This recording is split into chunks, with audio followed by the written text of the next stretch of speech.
Welcome to the Salmon Runs YouTube. Enjoy the video. In this video, I will explain how to make sure your Xbox controller stays on. First, let's cover some basic checks.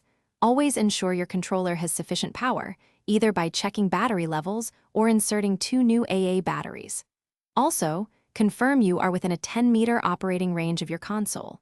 Physical barriers like furniture can interfere, so ensure a clear line of sight for optimal connection. These simple steps often resolve common power issues. Next, let's optimize your connection stability. Sometimes, repairing the controller can fix intermittent disconnections.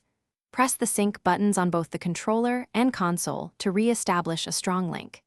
Keeping your controller's firmware updated is also crucial for performance and reliability. If wireless issues persist, a direct connection with a USB-C cable provides a consistently stable link, bypassing any wireless interference. Now, let's look at power management settings.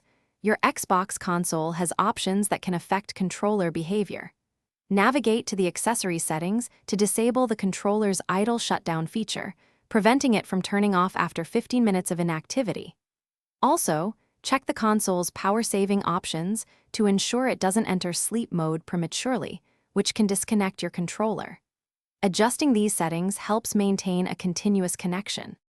Finally, let's discuss advanced troubleshooting and maintenance. Over time, dirt or corrosion on battery contacts can disrupt power, so clean them gently. Testing your controller with a different console or PC helps determine if the problem lies with the controller or your primary console.